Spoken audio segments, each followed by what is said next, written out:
talk more about the economy, since that's what seems to be on fire. It's usually buildings or ships, but this economy is just, at least on the RMT spectrum, really hot. RMT, real money transactions, and that just means stuff that you pay real money for. And there's only a few of those, and some of those are linked. We'll go over that in just a minute. Good morning, at least over here in Los Angeles. I have my tea with me, and it's just warm now, but it's plenty hot to get me through this economy talk, and we'll also talk a little bit about the contest TIS is doing. It will be over on Monday, but today we really need to put this out on Twitch and put it out on YouTube as well. In fact, why don't we start with that? This is very important. We want to reward the fans of Talking in Stations. We're on hiatus right now for a couple weeks. And in that time, we thought, well, as a season finale, we'll give away some things. And it turns out it's difficult to just give something away for various reasons. And one is there's only a limited amount of people who have the time to sit and watch the show live. So when you give something away live, you're really only rewarding a small segment of your fan base. A lot of people consume Talking in Stations through podcasts when they work out, when they garden, when they drive.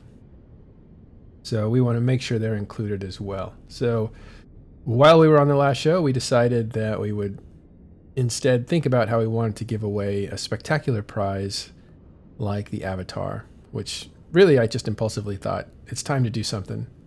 So we did that. And we said, okay, let's think about this. So we did think about it, and we devised this method of trying to figure out who the actual fans were. And we went through technical ways of making sure that people were fans, and also we thought, should we even do that sort of thing? So we came to the conclusion, or I kind of acted alone on this, but I was advised by some people on some bad moves, and they kind of kept it in going in the right direction. What we would do is do a little questionnaire, and instead of quizzing people on who is this, who is that, who is the host, for instance, who created this, when did it start, these kinds of trivial questions that a lot of fans don't care about or know. Instead of any of that stuff, we just threw all that out. And as far as monitoring people's IP address to make sure they only signed up once, what technology to use to receive the entrance, there's all kinds of different things to think about. And it was pretty clear that EVE Online has some very technically savvy people. And we just thought, I thought that maybe a technical hurdle isn't the right way to go, because people can just game systems, right? They use VPNs to get around IP addresses and stuff like that. So instead we decided, oops, I don't think I sent out, there we go, little message. Instead, what we decided to do for this contest, to give away an avatar, which is a pretty big prize, we decided to have people submit a small questionnaire. It's just, who are you? What was your favorite moment on TIS, moment or episode, whatever. And said, fill that out. And if you can fill it out and it's convincing, then we'll stick you in the drawing. And the idea here, again, is to reward people who actually watch Talking in Stations or listen to Talking in Stations and who have been with us for a while. And also to make sure that this isn't a marketing push or anything that's trying to bring in a wider audience. We can do other things for that. I don't want to give something away to people who just want a thing. It's definitely got to be about rewarding the people who've been with us. So we will take out the first of all, we'll go through them. We'll make sure that people are only signing in one time. We have ways of doing that, and then we're going to put in the collection of people that really demonstrate a connection to the material. So that's what we'll look for. We'll put them in a box or a barrel, and we'll pull a name out of that on Tuesday. So the contest will end on Monday. And hopefully that we get this in the hands of somebody that, you know, has been one of you guys that have stuck around with us for a long time. Well, what's up, guys? Again, it's morning time over here in Los Angeles. I'm looking at talking about Eve a little bit. We want to talk about PLEX. Right now we're going over the avatar giveaway that we're doing on Tuesday. So you don't have much time. And I'll go ahead and mark this and clip it out, but I'm just going to give the spiel one time.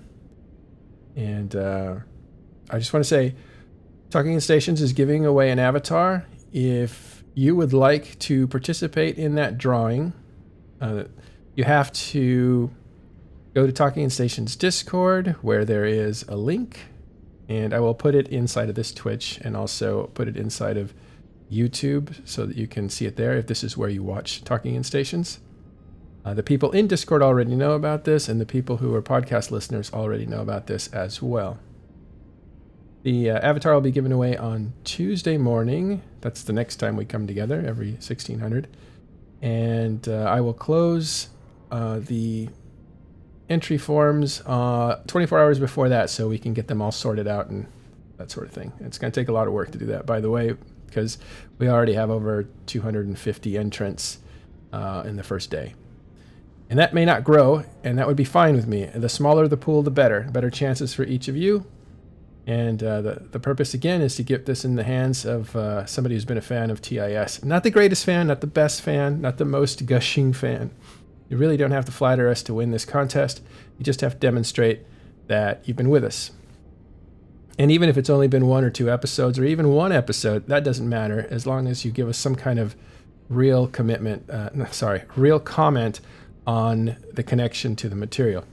So I've advised people to talk in detail about how, you know, where they listen to it. Something that's beyond, yeah, I like all your episodes, they're great. Or my favorite episode was cut, paste this title, right? Because anybody can do that. Anybody can do that 10 times. So it's got to be more than that. All right. I'll actually talk a little more about that later on, and I'll answer any questions you guys have. We've gotten, again, over 250 entrants so far, and that's in less than 24 hours. So I imagine that it will slow down considerably. So I imagine the odds might be 1 in 300. I don't know. That's just a guess. We'll see. And that's pretty good odds. And not only do you get the skill book, not only do you get the avatar, but you get a skill book to fly it, which is a 6 billion ISK additional prize that goes with it. All right. I am a little tired of talking about that, but I want to make sure that people that should know. Okay, let me look at text here and catch up with you guys. Say hi to Mopa. Okay, how are you this morning? Amar, Roderick. Yes, that's a good question, Tweensley, and that's kind of a funny question, actually. My favorite episode, does my favorite episode with Artemis count? Of course it counts. He's talking in stations as much as I am. He's doing vacation properly. He's taken a step back. I keep doing these chill fleets because I want to keep things going, keep you guys basically listening to stuff,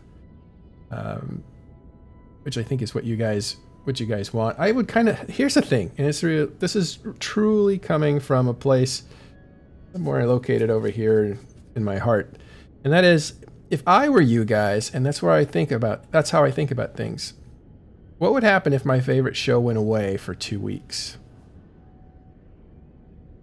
And how, you know, how would that make me feel, and what would that do? And that's what I think about.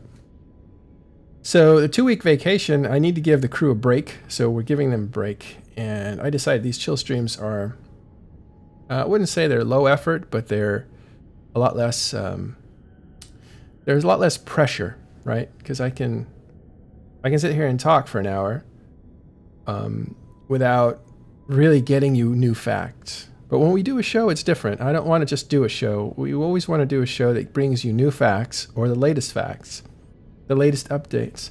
with the right people. And so those shows have some pressure associated with them because we have to deliver. And these here, these are more about talking to the community and letting the community talk to itself and that sort of thing.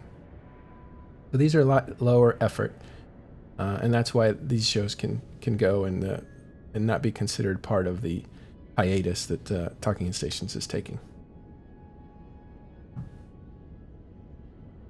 Yeah, so when I think about you guys and say, oh, what are these guys going to do for 2 weeks if there's nothing? I thought, well, these are lower effort. Let's do these. And so that's why we're continuing to do these.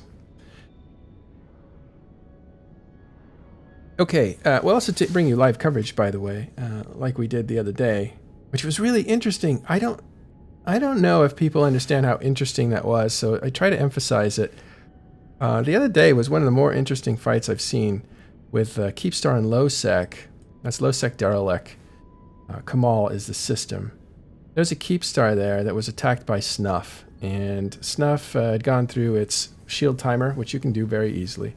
But then he went through the armor timer, and neither one was contested. So it looked like the final timer was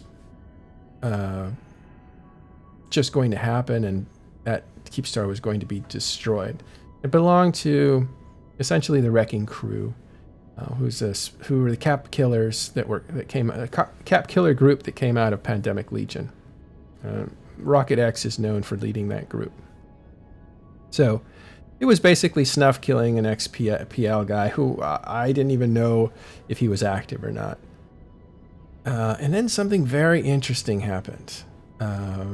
We got information that Initiative was moving its super capital fleet south from Placid. Sorry, from not Placid, but right next to it is Syndicate. Syndicate. Through Placid, through Lowsec, all the way down to Derelict, which is going from basically west map down to the southeast. That's a long distance for them to travel, especially with supercaps. And that was a very interesting thing because it really showed. Ooh, thanks, subscriber. Awesome, thank you.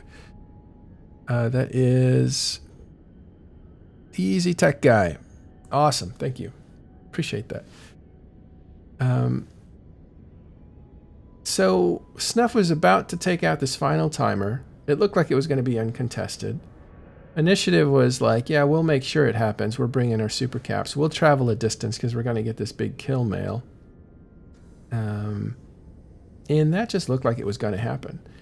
And you could tell on Sunday when we talked to people, Vily said it was going to happen. Killer B said it was probably going to happen. Like, they legitimately thought that Keepstar was going to die. So here's what's interesting.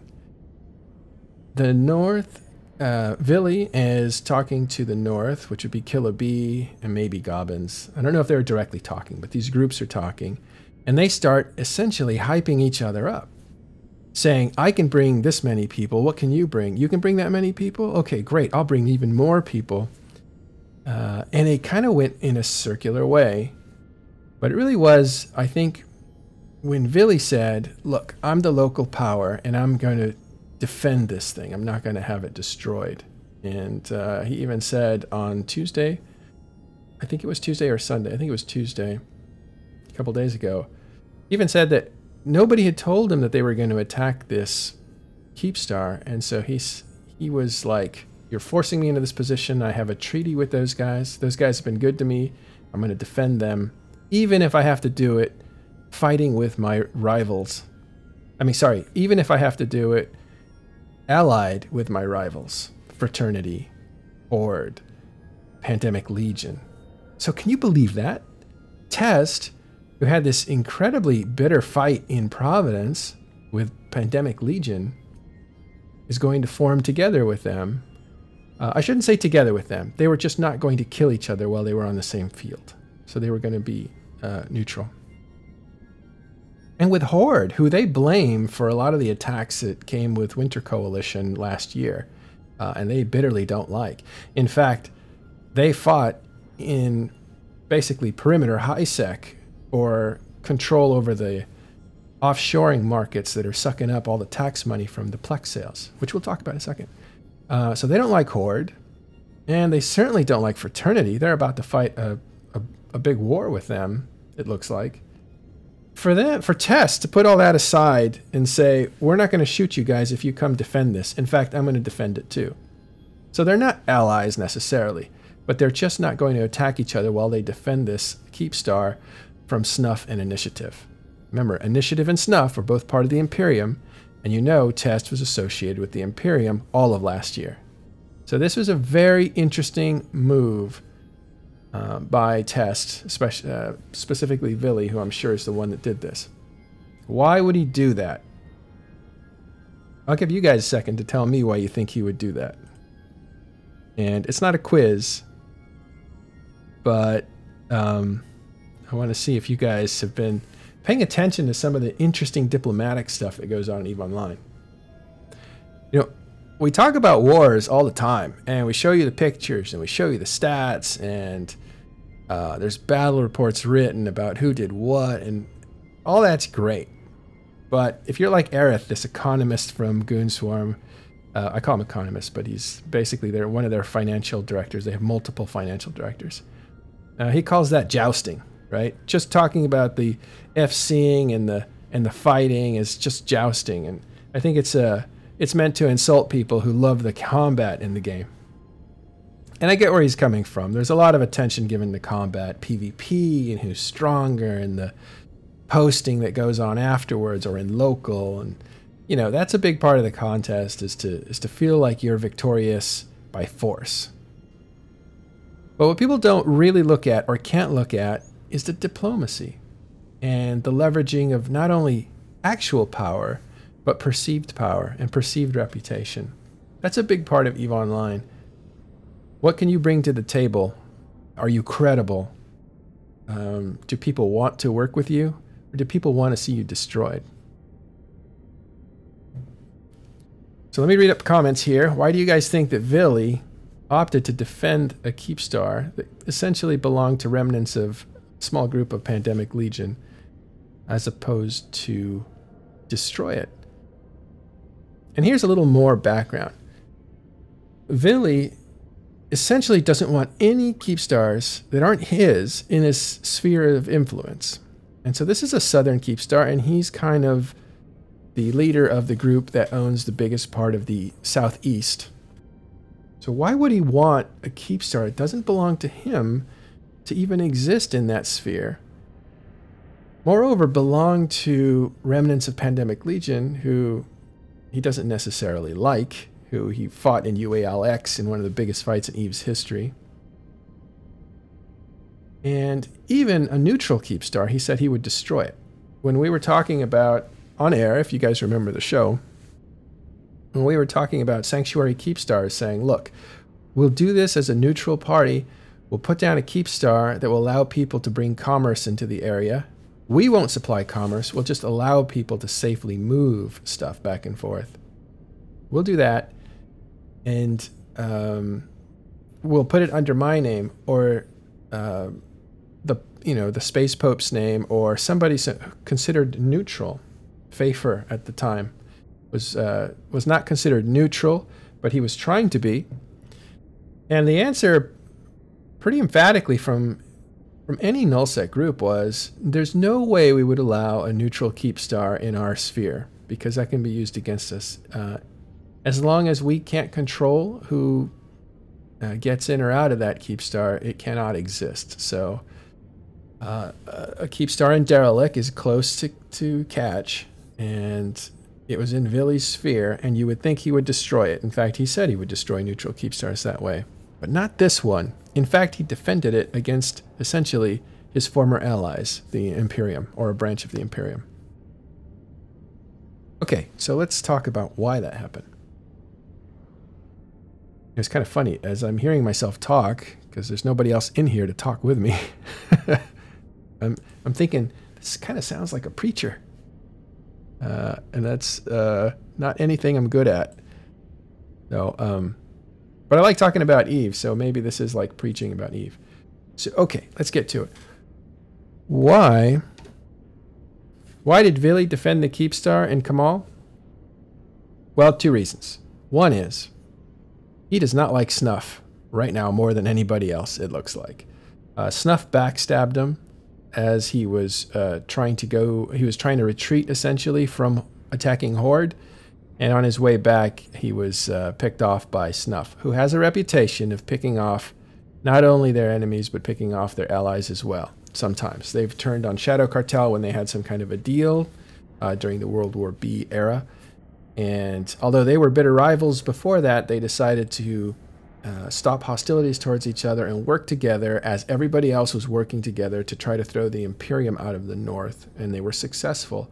But just as success was pretty much assured, the Snuff, I don't think it was their main commander, but it was a commander, just totally destroyed Shadow Cartel, a few of their supers that were harbored inside their own player-owned station.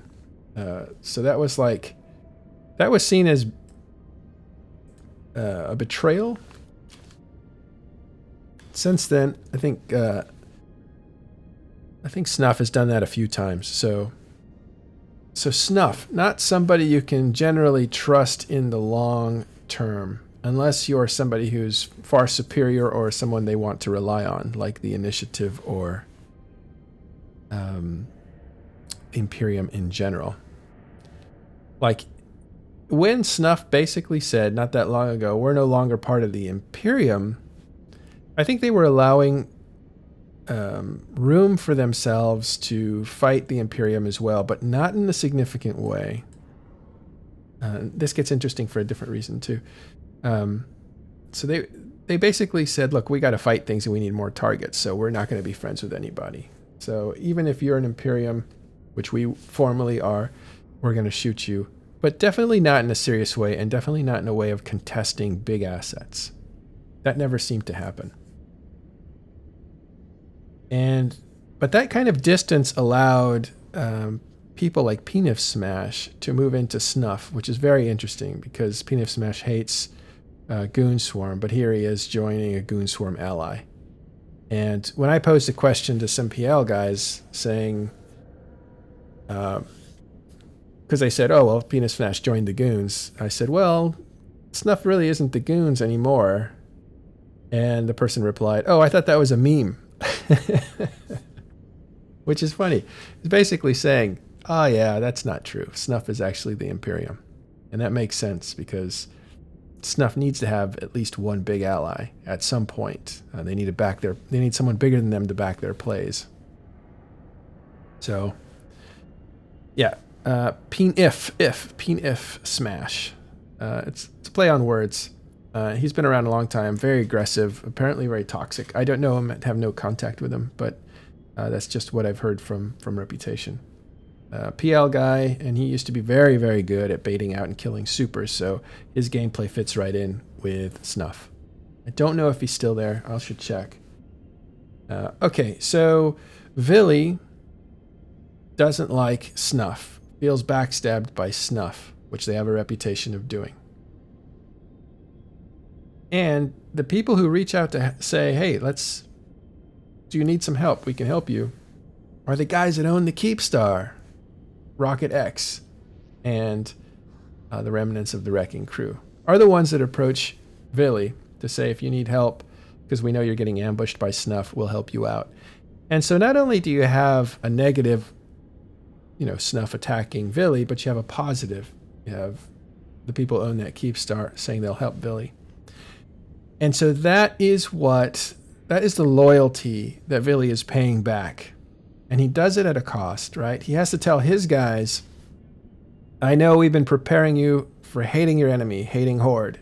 We already hated PL, and we're hating Fraternity. We're going to put a pause on that.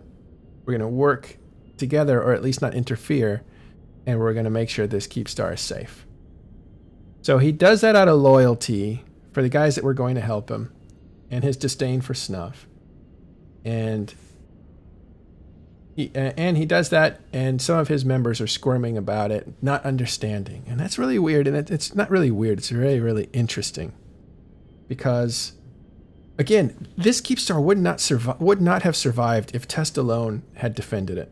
Because you had Initiative and Snuff coming. And those guys are both really, powerful in their ability to take down not only structures but super capitals. So no medium force could take those guys on. You need a large force. And so Test alone couldn't do it. But the fact that Test would not even sit out, but would actually engage and defend, really bolstered the motivations of the North, which were Horde and PL, and even Fraternity, because Fraternity now has Origin Corporation in it, led by Elo Knight. And all these groups coming in to really try to take on Snuff and Initiative was way more than Snuff and Initiative was in the mood to try to take on. So they didn't even attack, and the Keepstar was saved. That's what happened before any shots were fired in Camal Derelict. You guys have any questions, let me know. But the politics of EVE Online and the implied power and the cycles of one person saying, if you're going to do that, I can bring this, and how that escalates behind the scenes, that negotiation took a situation that didn't look like would turn out well for the Keepstar, completely reversed itself. That was fascinating. That's why we covered it live. We wanted to see the fight, but it just didn't happen, and that was even more exciting because they had basically turned away the invaders just by the sheer knowledge that a force was waiting and willing to defend that Keepstar that was bigger than the invading force that was coming in. So what does Snuff and Initiative do? A couple of things, and this is why it's interesting to me. Initiatives traveled a long way, and they were promised a kill. And they were promised a Keepstar kill, which is the most expensive kill mail you can get in the game these days, barring tournament ships and gold magnate and stuff like that. So they're coming to what looks like, you know, to get a reward. And for Snuff to basically say, yeah, sorry guys, we're not going in there, so you're not going in there. I think that's a pretty bitter pill. So they call the Initiative, sorry, they call the Imperium, or they form a fleet. I can't say for sure if they called them, because I wouldn't know if they did or didn't. But the Imperium shows up with a big old fleet of sub-capital ships. And that's when the actual fight ensues in Mifrata, I think it was. I'll check the map. Let's have a look. So this is in Derelict. And we're talking about Camal, which is here. It's a little dead-end system. Good place for a Keepstar because you get jump range, right? Let's actually see what that jump range looks like. Jump range for super capitals, all systems. Let's just put that in a new tab. So from Camal, which is in the center of this map, just zoom in here. You can't hit Curse, and that's how it's designed, right? You have to jump to Sandaya probably, and then move to Doral. I'll show you that in a second. But here's Camal, and you can hit Lower Derelict, and you can hit Providence. Now, there's a couple of reasons why Camal is a good staging place for a Keepstar if you are a hot dropper, which these guys definitely are. One is everybody has to go through Derelict, coming out of Curse. Right, here's Curse, Scalding Pass, Immensia. All of those guys have to travel through Derelict in one way or another. So that is a good bottleneck to lock up. And in the meantime, you can drop on Providence, because Providence is kind of like a constant feeder, right? Smaller things, not so dramatic, but it allows constant activity for 2 or 3 guys that want to go in there and do something. But it also puts you in a position to take on and capture big things. So you have kind of the best of both worlds. Very good for an ambushing squad, which is who the Wrecking Crew are, who live in Camal there. So, and by the way, it used to be much worse. Like, Derelict used to be the choke point. But since there was some adjustments to jump ranges, that is less a problem than it was. But right after Phoebe, there was 2 death choke points that separated the north from the south. And one of them was derelict, and that's where you had the wrecking crew living. So it was very deadly to solo move yourself through that territory.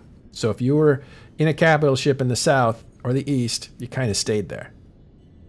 Because the only way around that is to go far away from, let's back out here, all the way around.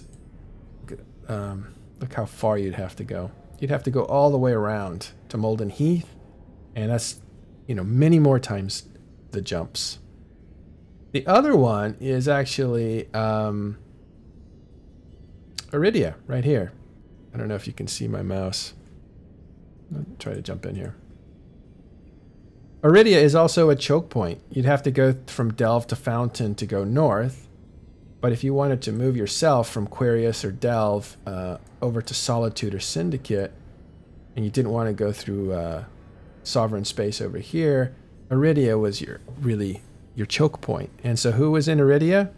The Russian version of the Wrecking Crew, which are Loseknia Shulpin, which means, essentially it means like dirty kid, and physically dirty, right? Like Pigpen dirty, street kid, basically, from Losek. So Shulpin is the, you know, the little street kid, and then Loseknia is Losek. Or Loseknaya, I don't know. So there you go. You have two crews that are basically locking up choke points for travel, and that's what happened right after Phoebe. And I'll tell you how impressive Loseknia was. When, let's call it World War B, was happening, there was a slow ball that kind of increased in size, and at one point, the financiers of that war, that invasion, I'll call it, wasn't really that big a war. They contacted PL, and they contacted NC, and they contacted Test, and they got them all on the same side and said, come up north. You guys are south, but come up north and help us take out the Imperium from the north.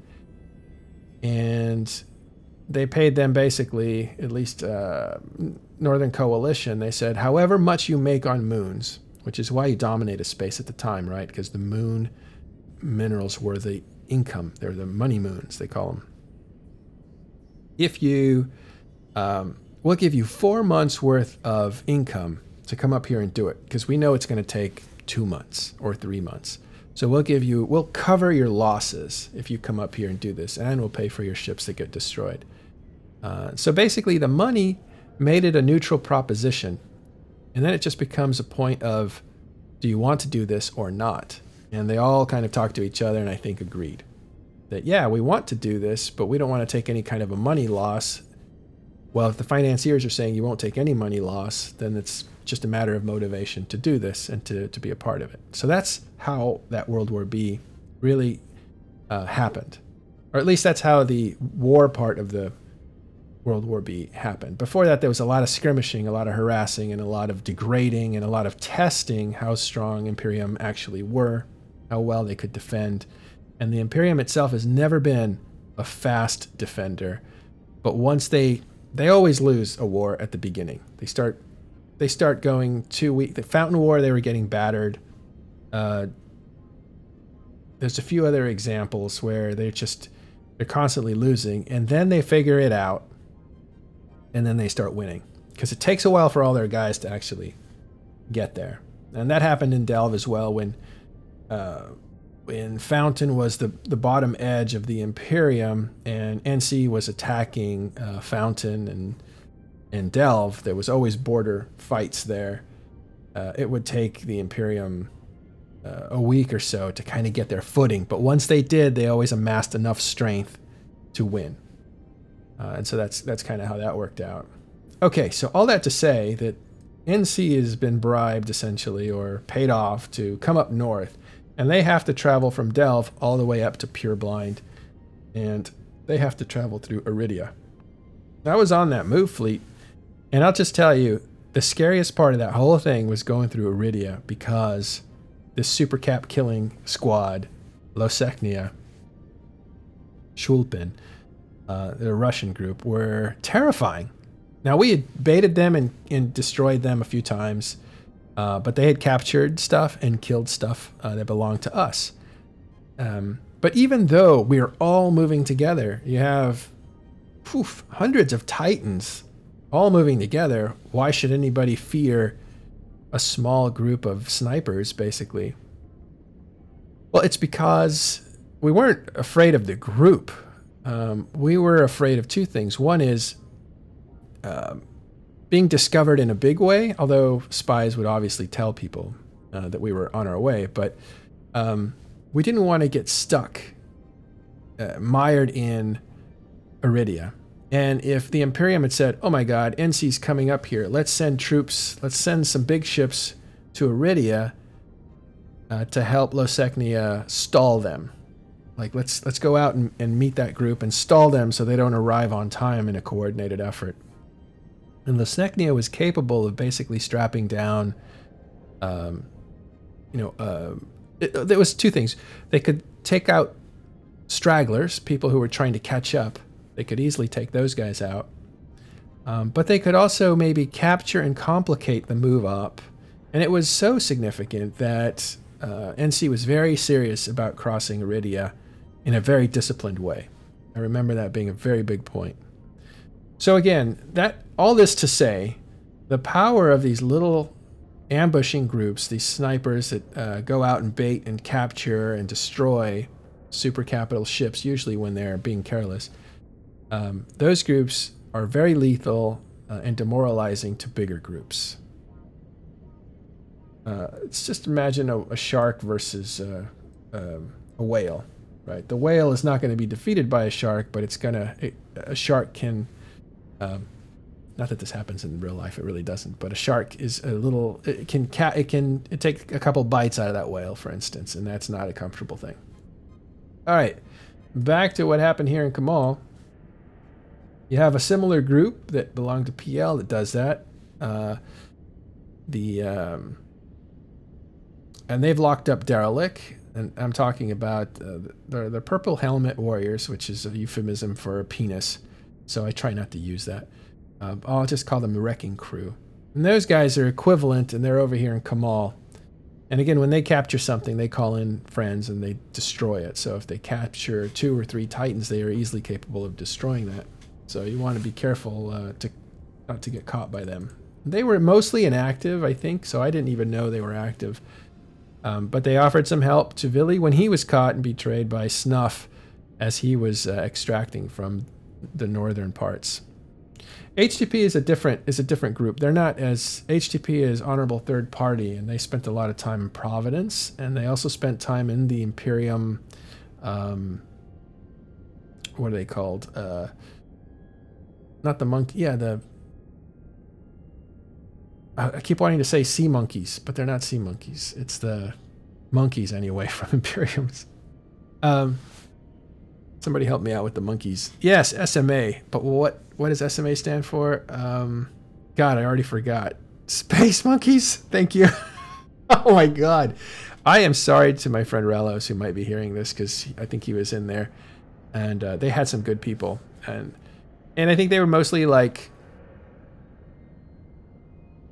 I don't know, people who wanted to live on the land and do that kind of stuff. And they were a big alliance. And so HTP, which is Honorable Third Party, those guys are legit hot droppers. They use a lot of blops, and that is Black Ops battleships. And they have all kinds of tricks, and they are very innovative in creating stuff, or they were. I don't know where they are about that right now. But they were at this, World War B era.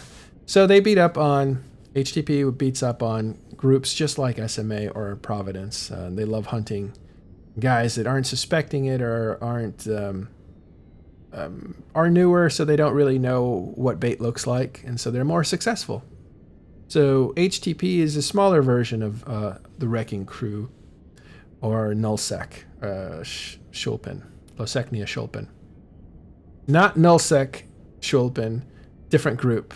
That's an American-based group that is essentially disguising themselves as Losecnia Schulpen. So you have to get that straight. Okay, so you have Honorable Third Party, which hangs around Providence and SMA. They kind of attack weaker people. They're kind of allied with NC, by the way. But the step above that, the people who capture Titans and Supers and destroy those, that is the Wrecking Crew and Losecnia. There may be other groups. Those are the ones that are most famous, at least among us, in NC. So, yeah, so then you have, again, Camal is, and I'm bringing this all back to the Wrecking Crew lives in this specific area for a reason, because they can attack Providence to keep their guys motivated, but they can also capture people in Derelict trying to move supers, because that's a choke point. It's less of a choke point now than it was when the jump changes from Phoebe, the Phoebe expansion hit. Then it was a terrible choke point. It was terrible, terrible. Yeah, John Dries was part of it. HTP, he made some videos. You can check it out. John Dries on YouTube. Very educational and entertaining and well polished and produced material from John Dries on YouTube. Also, Solon 101 was a big part of them. He's an FC for them, and he's a good friend of mine. And actually, he actually gave me a Nix one time, which I thought was so nice. What a generous guy Solon 101 was. Hilarious, too. I love talking to him. Okay, this is a very long story. All this to say, interesting politics happened, and the Camal Keepstar was saved, but now you had a lot of people that were in the area, and this is when things get interesting, and this is why we kept coverage going. Normally, the ingredients to a big fight with thousands of people are thousands of people have to be poised to fight.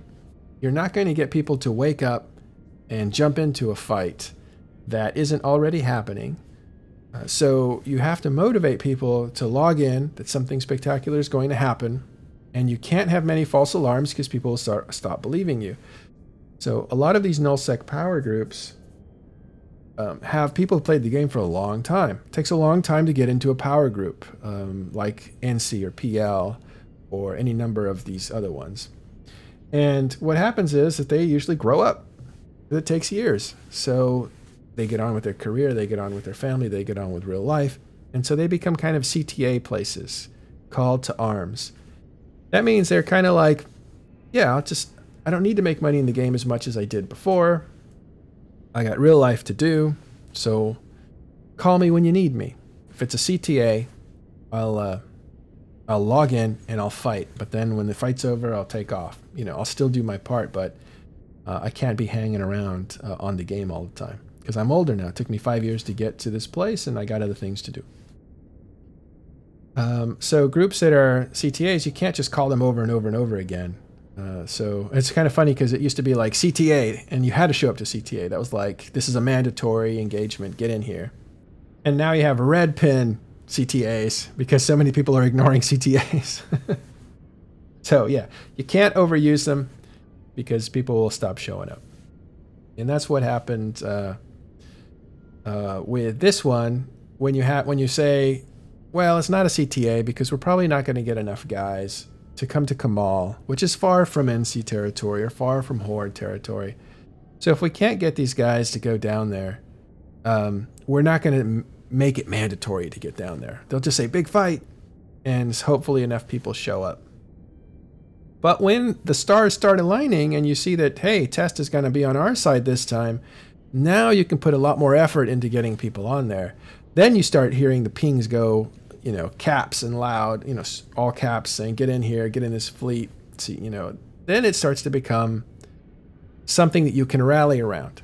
And that's what happened. And so all these thousands of people converge on Camal. The Camal fight doesn't happen because essentially Snuff and Initiative and the Imperium say, yeah, we don't have enough to win this fight, so we're not going to try it because we don't want to lose a bunch of stuff trying it and then not even succeeding.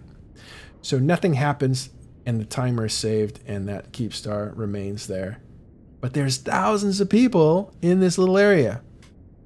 So what do you do with all those people?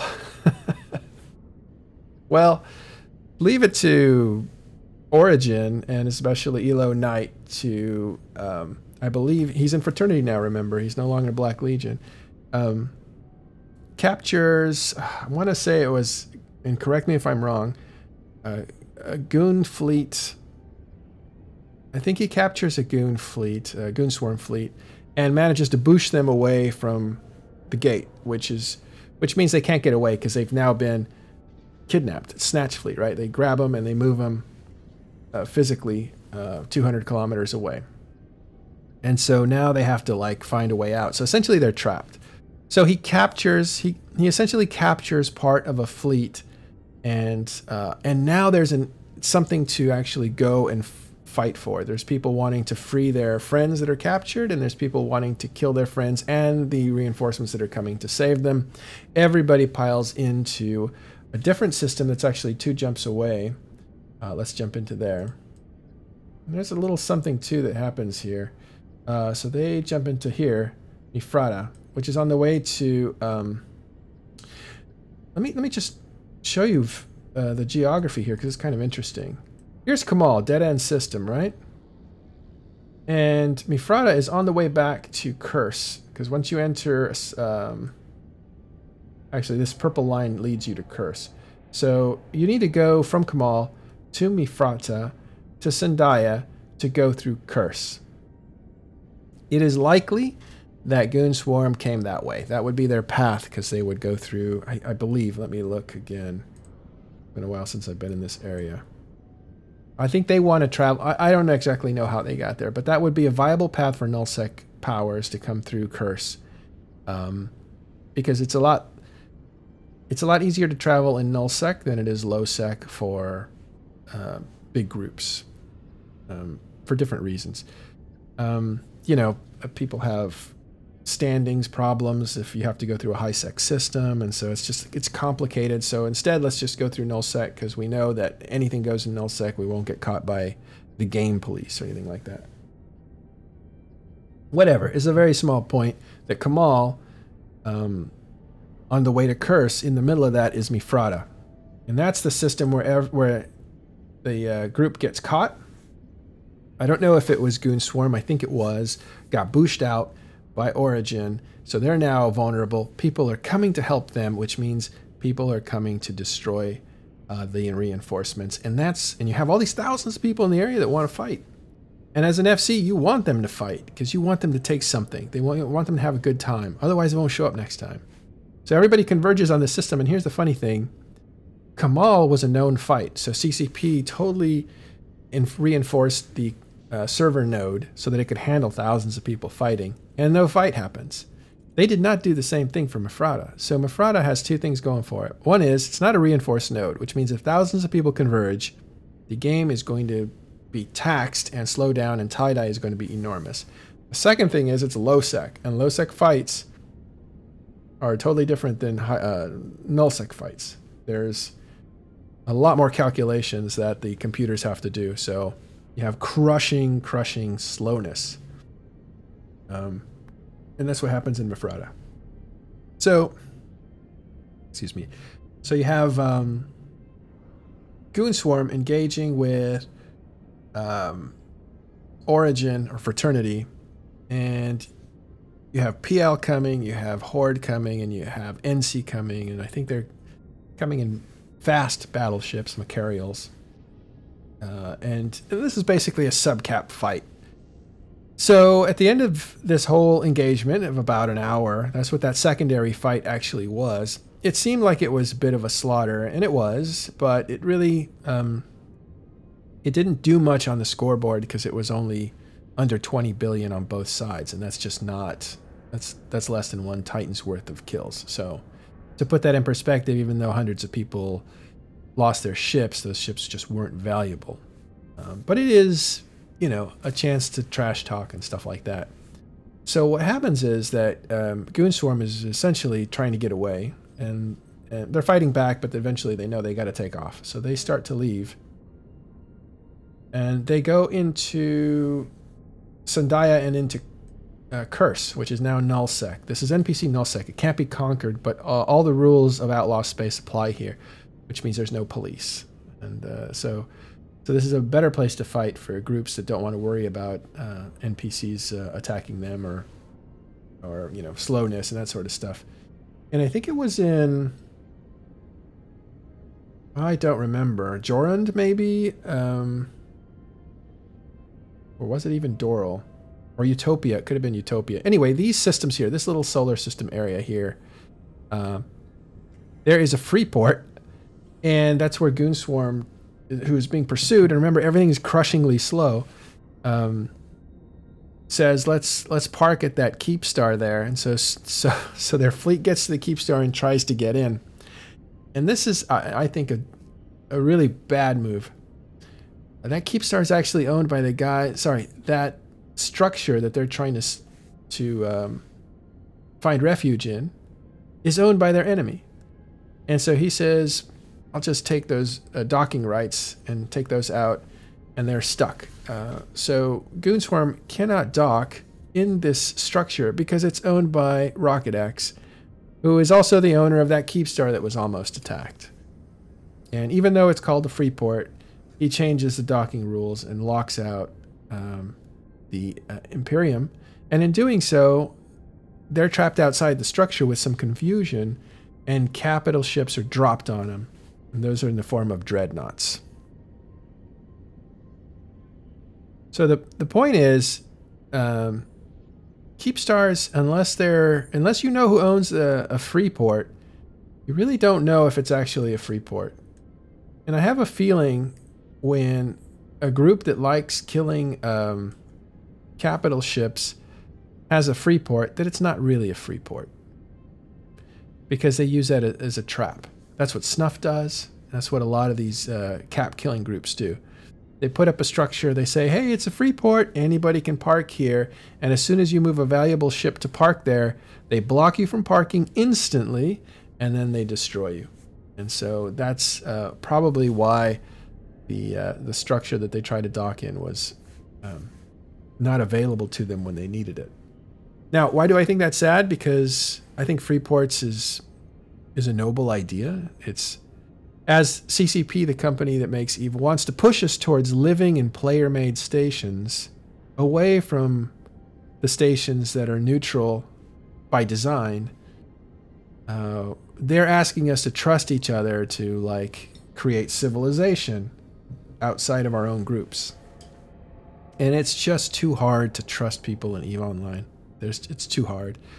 Too many people can screw you over without consequence, and it's a cutthroat game, and people love EVE for that. It's what gives it a lot of notoriety, but it also creates situations where they just shouldn't be surprised if they can't if people don't want to live in each other's structures. They shouldn't be surprised until they fix basically the trust system or the permission system. Oh, that's my friend Jeffrey Maverick. Let me grab him. Jeffrey, I brought you into my channel on air. Are you there?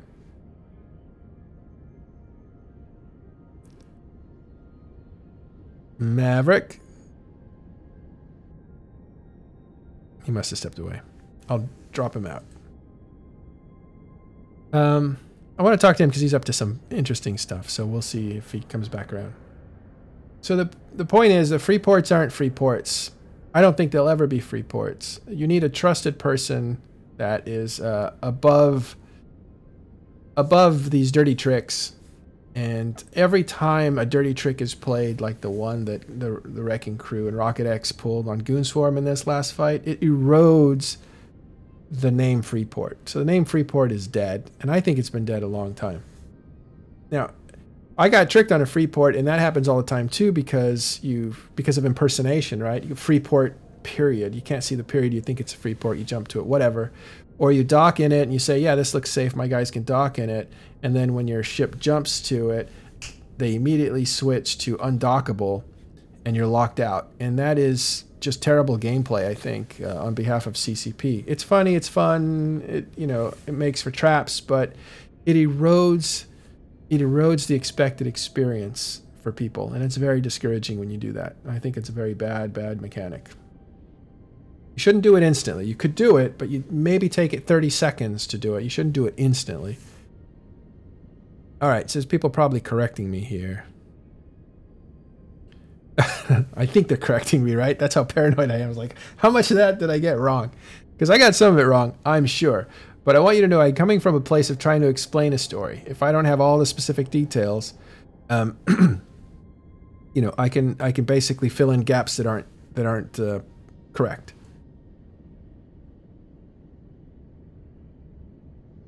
Oh, these are just thank yous. Well, thank you, Lenara, for that. Oh, awesome. Picked up a new Patreon. Ooh. That's awesome. Let's see.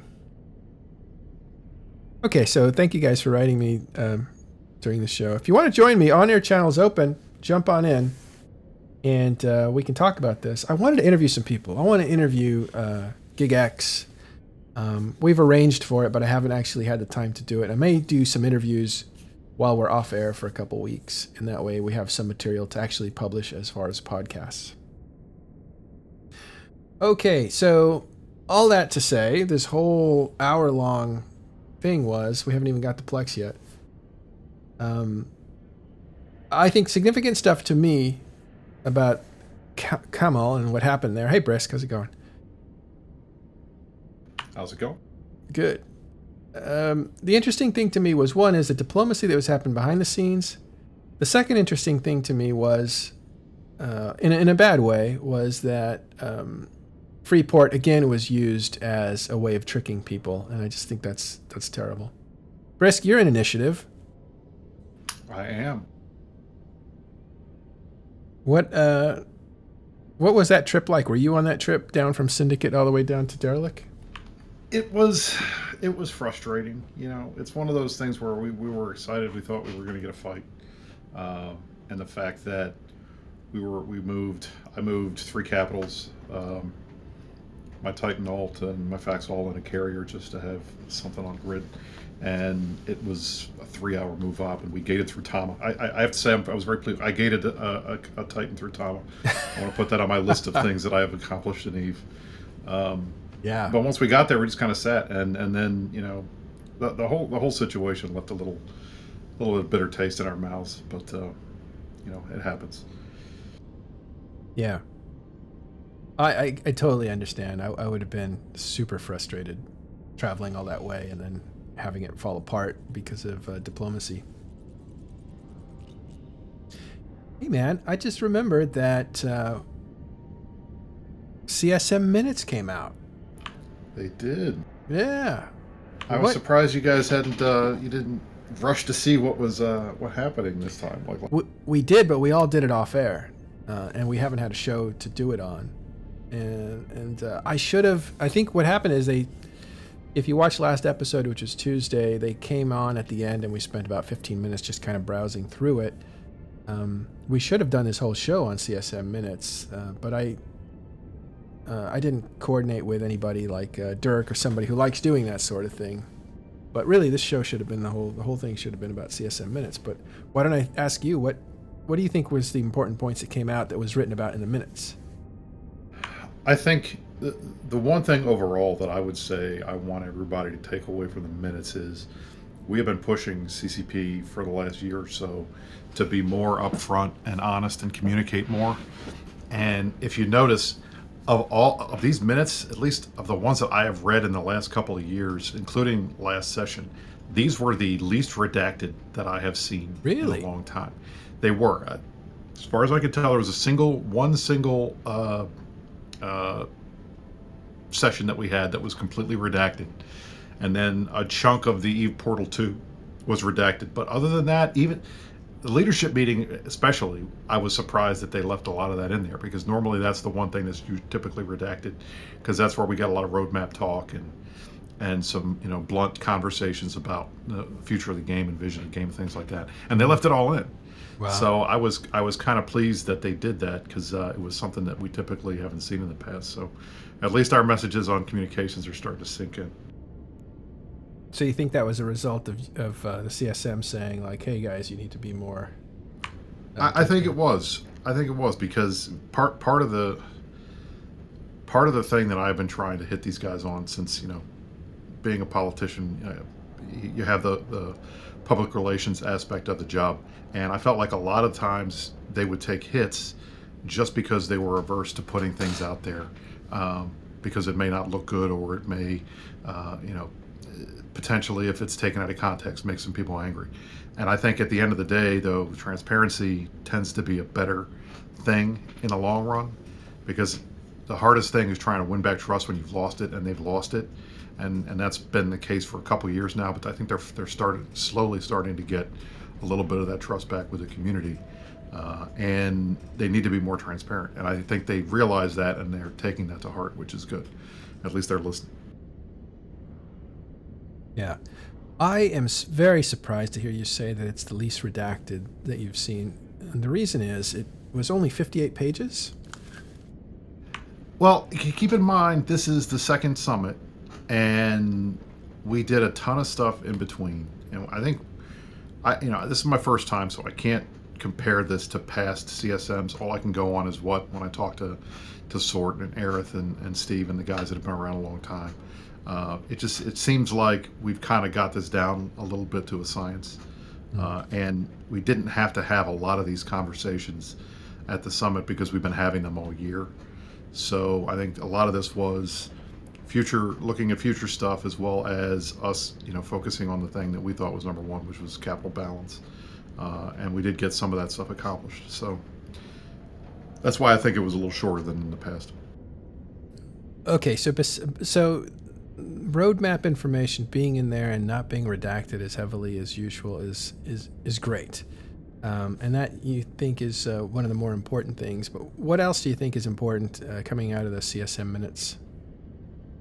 I thought the entire conversation about capital balance was important. I thought the entire conversation about the economy that we had was very important. And I think a lot of the stuff that we talked about in that session is happening right now. And I know you were going to get to talking about PLEX prices, but this is the one thing that I have been obsessing over for like the last 2 or 3 days.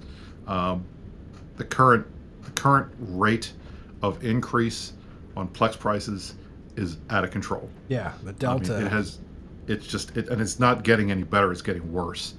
And the biggest problem that I think we're facing right now is if this stays sustained high at the 4.25 million level for 2 or 3 weeks, it's going to start hitting people who are starting to place their accounts again for the next 30 days, and that's going to start causing retention problems. And this was something that we highlighted to CCP when they asked us about SCO farmers and PLEX prices and what the issues were. And we flat out said, once PLEX goes over 3.5 million per sustained, bad things start to happen in the economy, because everything is really pegged around the amount of time that it takes you to earn enough ISK to PLEX your account. That's kind of one of the benchmarks of inflation in the game. And the fact that it's over, we're talking about 2.2 billion for 30 days worth of game time, that has a major impact on a lot of people. And I'm very concerned that we're going to start seeing that in retention if we can't get this under control. Yeah, these buy orders are these are buy orders, right? That's the lower part. There's the sell order, which is what people want. And then there's the buy order, which is what people are willing to pay. And the buy orders themselves are for 4.213. That's incredible, because only 4 days ago or so, the medium was at like 3.7. That's like a week ago, basically, a little over a week ago. You're seeing a tremendous increase in value for PLEX. It's skyrocketing. And the thing that drives me crazy is, normally in a situation like this, you would start to see people dumping PLEX on the market because they want to cash out and make the money. And that's typically what you see in situations like this, and it would be self-correcting. There'd be a correction. You'd see the supply going up, and therefore the demand would go down a little bit because the prices would go down. You wouldn't be getting 4.2 a PLEX, but that's not happening. In fact, the supply is dwindling. I don't know if you have the supply numbers up there, but I saw something like 80,000 PLEX left in the forge, which is just insane. Well, this. Okay, so if we take all this, I'll try to add it up while we're on air. This is the supply, and God, there's a lot of ones in there, isn't there? I think I can capture this. Put it on a spreadsheet. Oh, can I? No, I can't. It's very It's not a lot. Yeah. It's not a lot, and that's not good. And that's part of the problem because, you know, when demand is high and supply is low, then the price is going to go through the roof. And I feel like this is not a good thing. I don't know why folks are sitting on a lot of Plex. I mean, with the amounts that they're here, I would think they would want to cash in and make some money. But folks aren't doing that, and that makes me nervous. That makes me think there's some manipulation going on. I wonder, manipulation's hard to do, but I wonder, and it's expensive to do. People can do it, but it's expensive. I wonder if there's another bad sign under this, and that is, what do people do when they leave the game for a while? Well, one is they give all their stuff away when they're sure they're done and whatever, and then they regret that later when they come back. But another thing people do is they take everything, liquidate it, and stick it into Plex. Because Plex, they assume, will always gain value. So when they go away, they don't come back to the same value, actually decreased because inflation caught up to them or whatever. But they're still having, they've put their money in a place that's constantly growing in value. And that is Plex. So Plex is a good place when you're going to take a break for a while. That's where you stick your money. Maybe that's where this big buy-up, part of the big buy-up happened. That stuff wasn't going into the rest of the economy, it was going into Plex. That might be another thing. It's just something to think about when people take breaks. It's possible. I mean, I also think that, you know, potentially with the Rorqual changes, a lot of people are down on Rorquals, and the guys that have 5 or 6 or 10 accounts, they might be, you know, deciding whether or not they're going to keep doing that, given the yield nerf, and that maybe they're, you know, mothballing their fleets and doing exactly what you said, just taking all the risk and dump it into Plex and let it sit there until things, you know, straighten out. But regardless, I mean, I feel like CCP needs to act like a central bank here, because if this goes on too long term, it's going to become a retention problem, and people are going to let their accounts lapse, and that's not good for anybody. So there's a lot of banned Plex in the game. I really hope that CCP starts considering, you know, putting up some sell orders with banned Plex to try to increase the supply and reduce the price. Otherwise, I think bad things are going to happen. Well, what do you think about people who are like, well, I could use my in-game ISK that took me a while to earn to buy Plex, or I might just actually use my actual dollars to do it, switching to money. I mean, either way's fine. I frankly, in this situation, I'd rather them use real life money because that puts new Plex on the market rather than just moving it around. And I think the problem right now is the lack of supply. We can hear your rocking chair, by the way.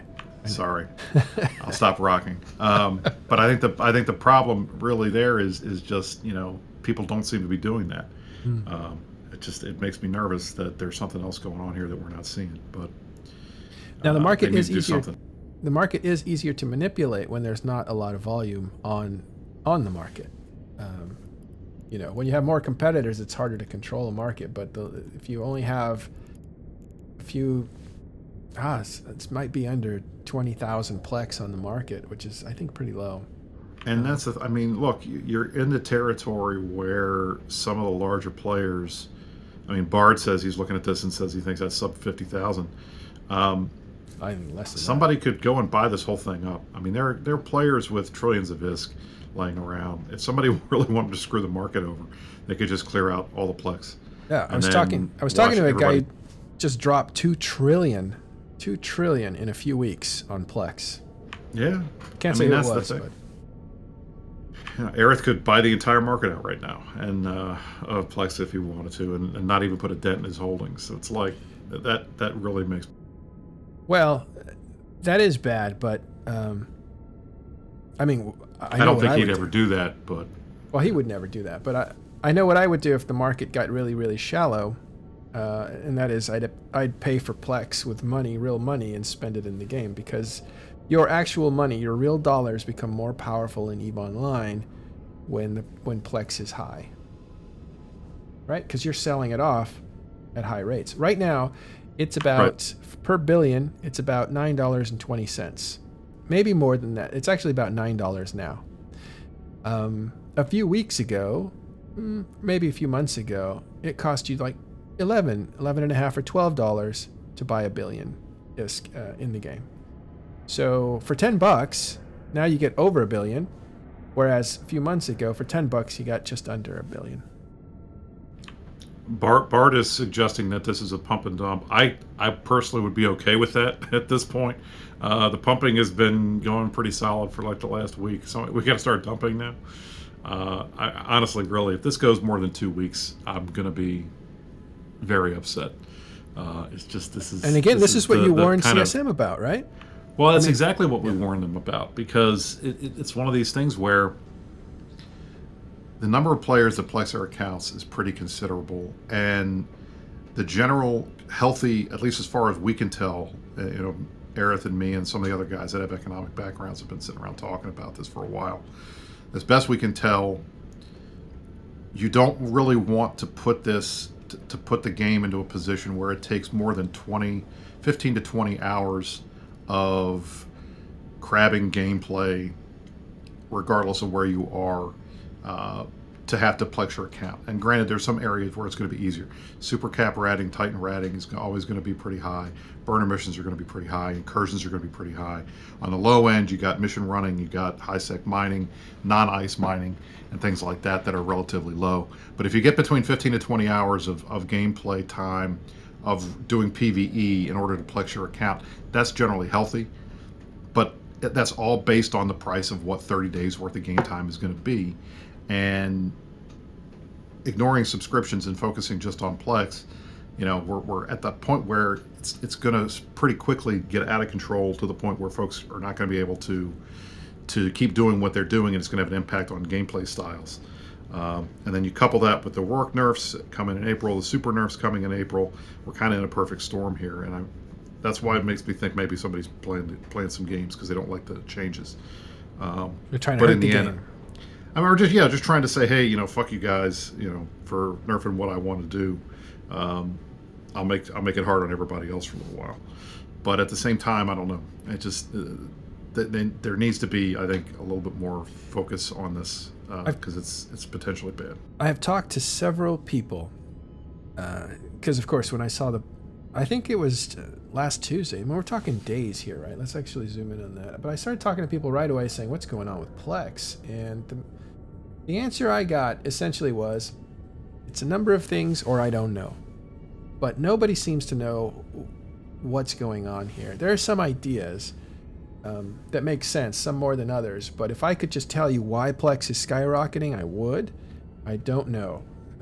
But it is incredibly, again, a delta that we have never seen. We've never seen a spike like that without something happening that was obvious. Right. Usually you see it in a certain ship is going to be a bottleneck for a certain kind of gameplay, and that price will spike, and you see all kinds of economic stuff happen. PLEX is a different beast because it's not aligned with really stuff in the game. It comes from actual money to the entry point for your money to make a difference inside of the game. But, right, and that's why when we typically talk about inflation in EVE, we're not talking about PLEX prices, because that's divorced. That has as much of a relationship to real life currency as it does to anything else. Right. In-game stuff is different.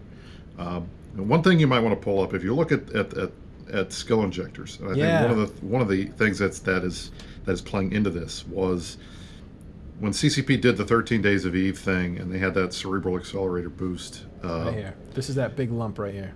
Right, and so essentially, you can see it right here.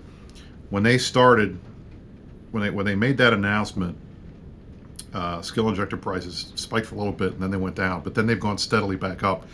And prior to the 13 Days of EVE, you had the average, I want to say the average skill injector was in the 790, 800 million range, and now it's over 900, and the 8.5 or to the 900 range. And that, I think, that has an impact on PLEX prices as well, because the delta, I mean, basically the way that there's like an iron triangle in terms of economic terms, in terms of PLEX, skill injectors, and skill extractors. And essentially, the cost of a skill extractor, which is based in PLEX, is going to be the bare minimum.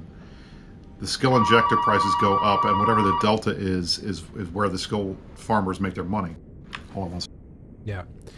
I think what he's describing, I'll try to describe it while he's on the phone, is the skill extractor is bought with is bought off the same market. So that's going to follow, and you can see that giant delta. That's going to follow moment by moment PLEX, right? There might be a little bit of a lag actually, but it's going to follow the pattern that PLEX does. If I zoom out and show you all year, you're going to see that it kind of was depressed over the summer due to sales. And you're going to see that PLEX followed that same pattern. You see how closely they're aligned?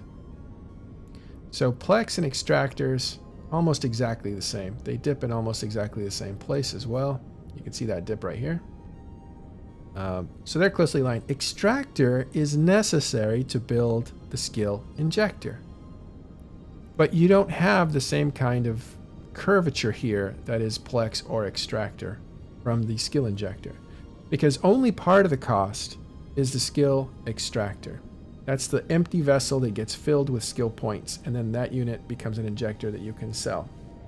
So there's two parts to it. You have the container, which costs exactly what PLEX cost, or it's pegged to PLEX. And then you have the skill points, which cost whatever people want to pay for it. Let me know if you're back, Brisk. I'm back. Okay. So basically, the skill injector farmers, the way that they make money is essentially it's whatever they can sell the injector for minus the sunken costs of the extractor that they had to buy and the PLEX for 30 days that they had to buy. So that's where the delta is. And generally speaking, the higher the delta, the better it is for the skill farmers.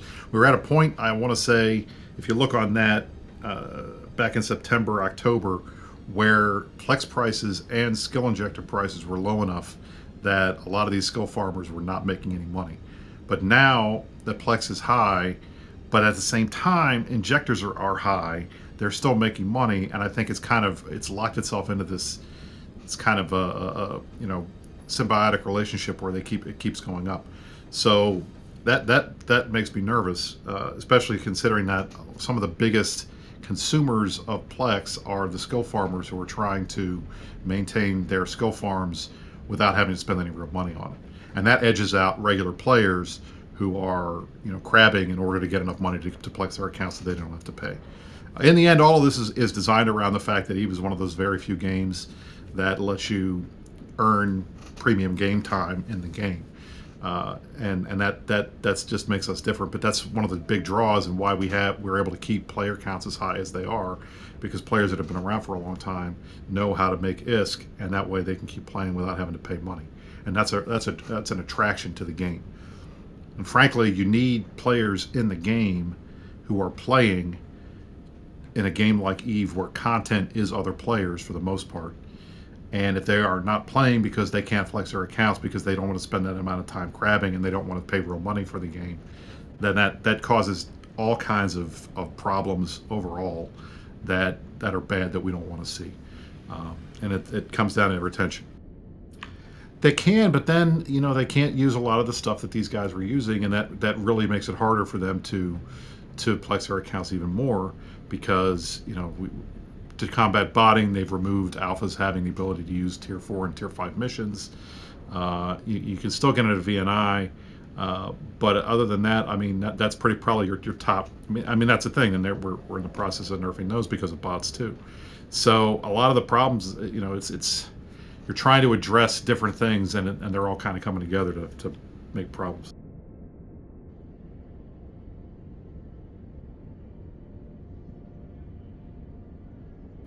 I think it's possible. I think it's probable, honestly. I was muted.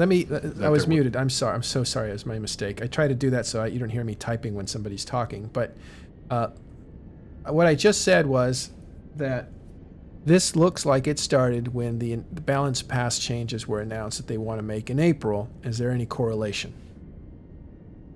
I think it's likely that there is. I think some of it is likely people who are concerned about whether or not they're going to be able to make any money, so they're converting what they have now into PLEX to hold on and hope that it goes up, which it is happening. I think there are a lot of folks, a lot of the the big Rockwell pilots that have like fleets 10, 15 guys are probably questioning. And I've had this problem in my own corp because we got a ton of guys like that. My corp's, I'm the main PvP guy in SDK. A lot of our guys are industrialists, and we've been around for a long time. So a lot of these guys have pretty big fleets of mining ships, and they're all concerned. And I've had to make it clear to these guys, even with the changes, the work is still the best in the game. It's still going to be able to mine more than anything else, et cetera, et cetera, et cetera. I think a lot of people just saw that and started freaking out. So I'm sure that's part of it. But the fact is, we're trying to reduce the amount of ISK entering the economy, and trying to reduce the mineral wealth entering the economy because it's out of control.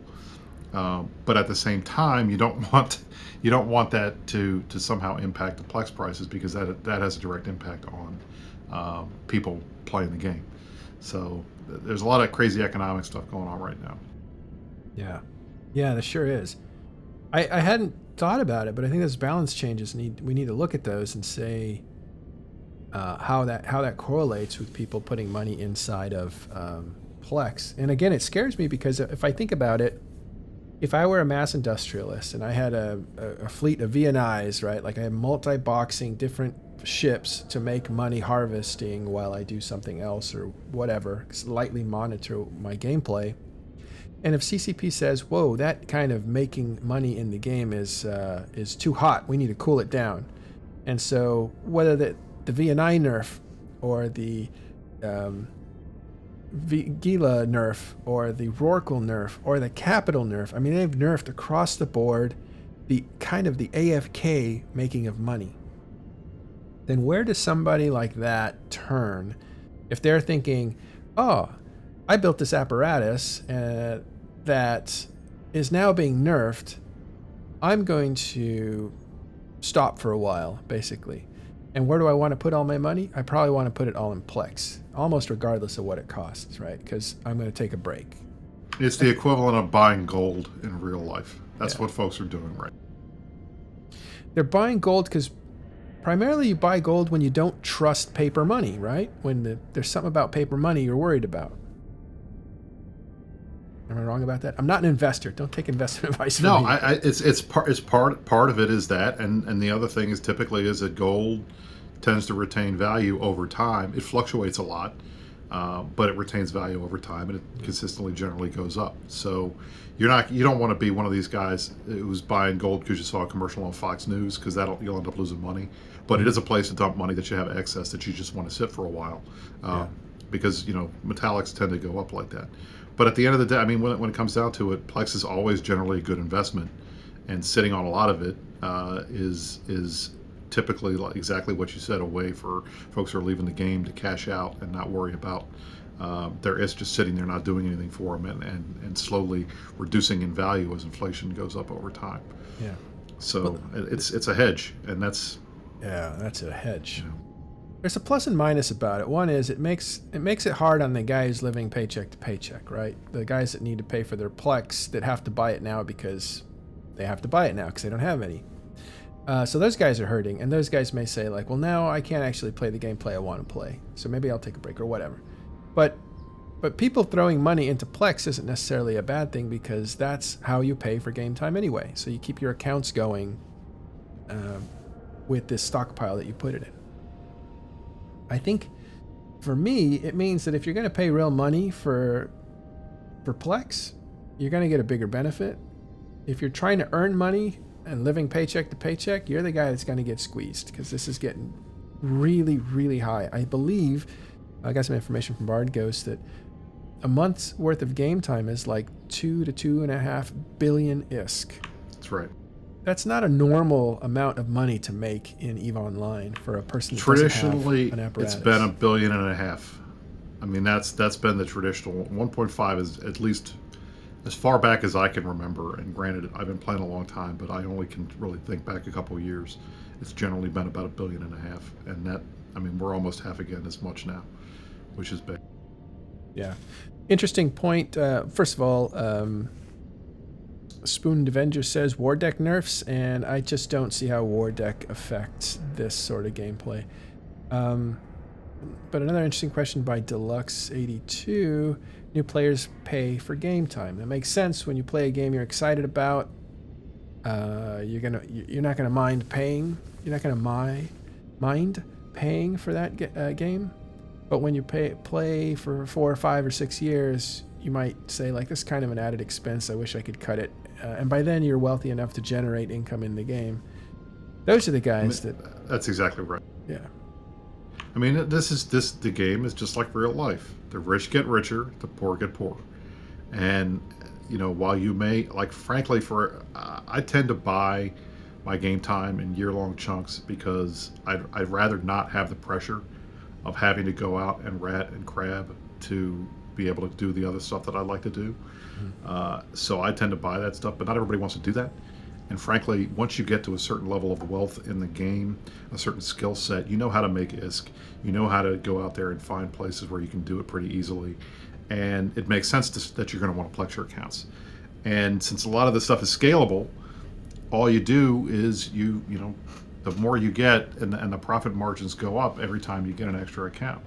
So a lot of us old players, I only have 5 and I feel like I'm a scrub compared to some of these guys who have 10, 15, 20 accounts or more. And those aren't even skill farmers. Those are guys that are actually using their stuff to generate money, whether it's PI or, you know, Rockwalls or VNIs or anything like that. And that's just the way the game has evolved. So this kind of thing downstream in the economy has a lot of impact on regular players. Yeah. Well, I'm more of a one account kind of guy, you know, monogamy with that one account. I don't need 5 or 15 to like keep me entertained because I get bored of one. But yeah, it's just easier. I mean, that's the hard part. I just feel like if it's not being used, an account sitting there not being used, it's just wasted. And it's weird. It doesn't matter that it doesn't cost. It doesn't matter that I can afford it. It's just that it's not being used. The fulfillment, the potential isn't being fulfilled is the thing. But I think there's an interesting thing, by the way, and this is a little off track, but I want to kind of discuss it because I think it's interesting. And we've talked about this. I think I've talked about it with a few philosophers. I call them in EVE Online, like Andrew Groen and Stephen Messner, and they're actually writers. But that is like, do you play one account? You infuse your spirit to it, right? Like you're that character. You're not RPing, but you're suspending a disbelief through that character. When you get multiples of those, you have a fracture of personality. Like now, which character am I? Who am I suspending disbelief through? And that becomes an interesting moment in an EVE player's career. They actually start to... I think at that point you actually divorce yourself from the immersive aspect of the game, and now you're just using accounts as utilities to accomplish things. And by then you've already graduated to being social with actual people. So it's no longer like an intimate solo game that you're in, that other people participate in, but you don't connect with necessarily directly. You've changed now to, I am being social in this game and I'm just using the game as a platform to be social. And that's the beginning of the meta separation. It's like when your soul leaves your body. And then you're up here in Olympus making little clay figures of things. And anyway, that was definitely a digression. I want to point out something that's interesting. This Empire State Building here in Plex prices that happened, that was in November. That was about the time that it was announced that they were going to, I believe there was a sale there, right? That's probably the reason. They did a couple things at one time. But right about here is the sales that happened in the fall. And that just was not a significant dip if you look at it. Actually, let me turn off the short term because we want to talk long-term trends here. By the way, if you don't know how to run the market, over here there's a little sprocket. And this will basically allow you to turn things on and off. So if I want to turn off the moving average for 5 days, which is your short term, that's going to be a lot more jagged, right? Because it's measuring things every 5 days. And you want to do a 20-day, which is a longer term. It smooths out the thing, so you can kind of see what the longer trends are. So the little bumps go away. So even though you had a very strong dip here, you can see all the medium buys were down here, which is basically where people were agreeing to pay and change. In other words, where I want this much for it, I'm willing to pay this much for it, met is where the dot is. You can see it dropped dramatically, and then it went up. So that's the short-term loop there, and that's what the blue line showed you that I took away. But if you look at the long term, that dip isn't significant because it wasn't followed by any other action by CCP. It is one sale, pretty much Black Friday. Now look over here and contrast to that over the summer. It's going down, it starts to recover, it gets hit again with another sale. PLEX goes down, it starts to plateau, it gets hit with another sale, it goes down again. And so all of last summer, sale after sale after sale, PLEX just kept dropping to the point where it was at like, one day it actually reached a medium point, again, where somebody wants to sell, where somebody wants to buy, that number that they agree on was at 2,068,000. Contrast that, by the way, that's 2.68 to less than 6 months later, or 6 months later, 4.2. That's a huge drive up north, and you can see it right here, right? It's just going up, up, up, up, up. Exactly, and you know, it's funny. There was a thread on Reddit today talking about, you know, tinfoil hat. CCP doesn't care about the high prices, blah blah blah blah blah. And somebody mentioned, well, you know, they really just want to keep this high so that they can goose sales for the Pearl Abyss acquisition. I'm like, it's the exact opposite. They were doing that last year before the acquisition to look more attractive by increasing revenue, by having a sale every 2 weeks and spiking the amount of people buying stuff, which kept the price of PLEX, you know, particularly low because people kept buying it because it was on sale every month. Yeah. They have literally not run a sale, as far as I can recall, since December, or at least since Black Friday. And ever since then, and that's really when, you know, well, started seeing. They ran. Was there one? Yeah, there was. It was right here in, let's see, February, right? Valentine's Day was a sale. And I feel like that kind of dips a little bit. Yeah, it dips a little bit. It goes right back up. In the long term, it was ineffective. It didn't even cool off the market much. Right, and that makes me nervous. It's like they need to do a pretty solid sale, like a 20% off or something, and run it for like a week and see if that does anything. And hopefully that will get the prices down. But I just, you know, the fact is that I feel like if they goosed anything, they goosed it last year, not now. And the fact that they stopped doing that has contributed to this trend. Yeah. I would need to look closer at the changes to income generation away from keyboard, AFK money generation, and are people transitioning money into PLEX, and why would they do that? Especially now, why would you buy at 4.25 if you didn't need to? It just seems like that is an obscene number, and you can only go down from that number, so you'll lose value. Right. So I don't know who the hell is. I mean, other than somebody that's buying it up to try to drive the price up so that they can dump it all. When people see it start going down, they're going to start buying again. I mean, obviously that's pump and dump, you know, by definition. I don't see. It just doesn't make sense what they're doing, what the market's doing right now. There's got to be somebody specifically going after it this way. This is not a natural phenomenon. So I'm hoping that somebody steps. I mean, like, you got to have a central bank doing this stuff.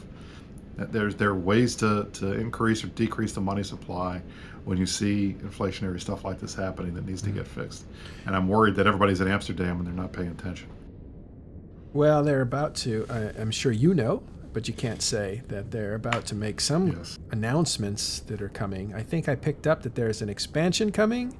That was in the minutes. It was not redacted, so that was the first time that we've learned there is actually an expansion coming. I'm not going to tempt you to talk about it, but there are probably going to be announcements this weekend at Amsterdam, so keep your eyes out for that.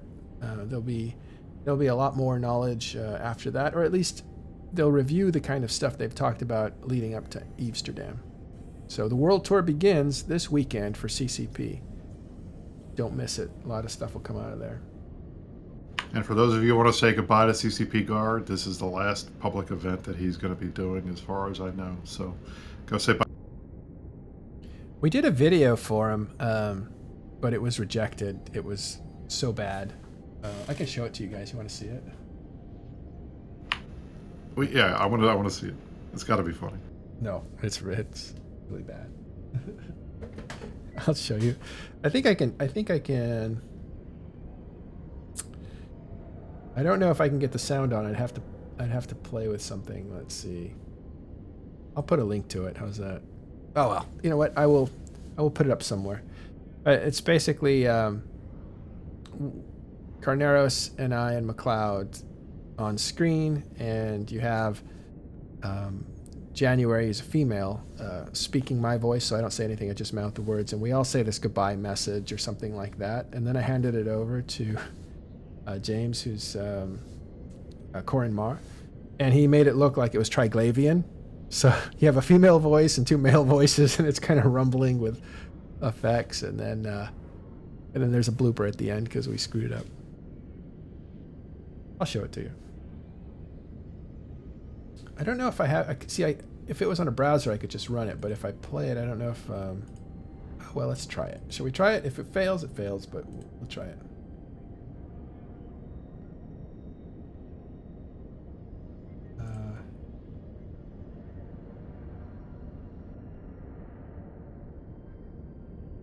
That's interesting. I don't know where it went. I must have gotten rid of it. I'll try to look for it. Back to the topic that people care about instead of our shenanigans is the PLEX prices. When do we think they'll go down? Is it a good time to invest? The guy that bought 2 trillion, he bought that at about 3.05, I think. And he was saying that he thinks that PLEX is still a good investment. I'm not going to get into this market. I'm not going to buy PLEX right now. I may pay money for PLEX. That's probably a smart move if you have actual money, is to put it into the game and either buy yourself the time that you need or sell the PLEX for ISK, because I can only see that going down. It's too stark a bubble. If you look in the last year, there hasn't been anything nearly like it. This thing has jumped up. I don't know. Let's see. Probably. I mean, it has gone up so high. I think the second that you see a little dip, whatever that dip is, I think you're going to see people start dumping because they're going to want to, your guy that bought 2 trillion is going to want to, yeah, they're going to take some profits back and make the sale and generate some ISK and then buy some more. So I think if it starts even with a little bit of a downtrend, I think you'll see a spike in people selling. So I don't know. Tomorrow's Friday. It's payday for a lot of people. Yeah. I'd say you got $100. You got $250 lying around. Buy yourself some PLEX. Oh, that's a lot of money. Well, it's $100 is 7,000, 7,500 PLEX or something. 250 is like 250 is like 75. I think 500 is like 5,000 or something. But anyway, whatever it is, you end up getting a pretty significant bump in ISK in the game, and I'll let you do some other stuff. I think you can probably buy right now, if you spend the $500 plan, I think you can get a fully fitted Titan with the cost of PLEX right now. So ooh, you never know. Good segue. So a Titan costs you $500 if you were to buy pretty the much. PLEX. Or if you're a fan of Talking in Stations, you can get in on this avatar that we're giving away along with the skill book. So that's an extra 6 billion gift that goes with the avatar, so that if you can't fly it, we make sure that you can actually pilot the thing that we give you. We're going to give that away to fans. Those are the people who have been with us and listened to the show. Some of you guys, if you're watching us now, you're considered a fan. You could have started yesterday. Doesn't matter to us. But we want to reward fans, not use this as a way of attracting new people to come and listen to Talking in Stations. That contest, you can listen to it if you listen to the podcast. We have an audio message, tells you how to get involved. But I will also put in here right now the entry form, so you can get in. You can actually get in on it in that way too. I'll just capture it from here. It's up on our website, talkinginstations.com. If you're only listening to it. If you're on YouTube, I'll go ahead and put it in notes for this video and the next, and the one that's on YouTube. So that is, but also just go to talkinginstations.com. The contest is up. It ends Monday, and we'll announce on Tuesday who the winner is.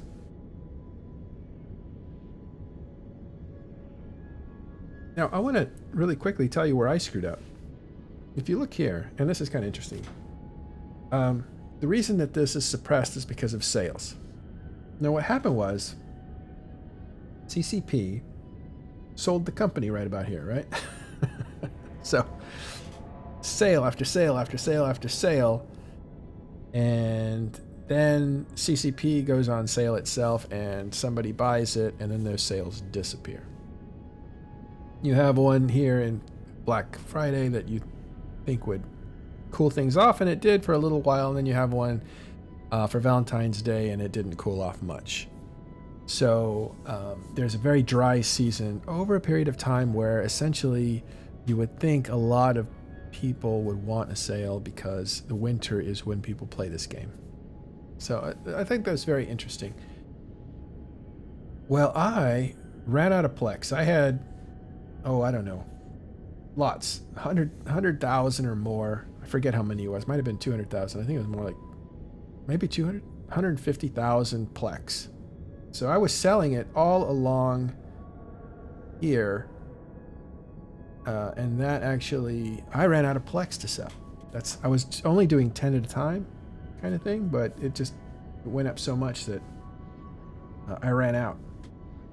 And that's not good. If I had, what I had thought was incorrect, which was, okay, summer's over, summer sales are over. Oh, CCP sold. Okay, well, that's over. But they got to have a good Black Friday sale, and they got to have Christmas sales, right? Like, I knew that was going to happen, and it didn't happen. So, and that was the weirdest thing. And Sort and I were talking about that because he was complaining that a lot of the Australians wait for the Christmas sale to buy a year-long subscription because they usually run sales on subscriptions around Christmas, and they didn't do any of that this time. So a lot of guys are like, well, I guess I can't. I guess I'm going to Plex my account because I'm not going to buy anything. So I feel like they were goosing the numbers for the sale before it happened, and that made them a little nervous about doing that again. But I feel like they've gone to the other extreme of having so few that it has caused inside issues, and that's not good. So yeah, I hope they run some sales soon. Yeah, and that's CCP's way of actually interfering with the market because they allow people to get into it at a lower price.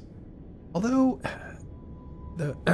if you play it through, it's not a bad time to use real money, whether there's a sale or not. You use a sale to say, I want more for my dollar, right? I want to pay less for the same amount, is what a sale is. But right now, you are paying a regular amount for more value. It's the opposite of a sale, but it still works. So if you're using money now to get in, to get into ISK, not time, right? Time, and that's what people use Plex for sometimes. But if you're using it just to buy ISK, it's almost as good as a sale right now, the value of everything. The question is, will it be that way tomorrow or the next day or in a week from now? So how long will this last and how fast will it fall? Those are things that you have to worry about. Yeah, so that's interesting. If we can find out from CCP if there are any factors, I really think it has to be these AFK income streams shutting down or slowing down, making it less popular. If that has caused a rush to move income into the gold standard, and why would you do that? Would you move it in there to wait for something else? People are stockpiling. How's it going, Sam? Hello, Material. I caught a picture of someone on Reddit yesterday there was a big discussion on Reddit yesterday about the Plex prices keep going up as always, and someone posted a screenshot in there of their Plex vault having 189 odd thousand Plex inside it, which if you convert it into game time is something like 30 years of game time or something completely and utterly ridiculous. What are you doing with 30 years of game time just stored up if you're literally not just waiting for the market to hit a peak and then just sell? And I think a lot of people are doing that. That's negatively impacting the prices for people who are using Plex to play the game. Yeah, Absolutely. I think definitely stockpiling going on. The question is, why would you stockpile, though? Well, the way I look at it currently is if you take the average raw, so you do raw core mining, okay? So current prices at 4.2 million a Plex is basically 21 hours of Rourke mining per account. Just to Plex it. No ships bought, no implants, no nothing. Just to Plex the account at the moment. And when the nerfs come in, you're going to be looking at least 23 hours, and with the trajectory we're going on, you know, you're talking, you know, another part-time job just to play the game.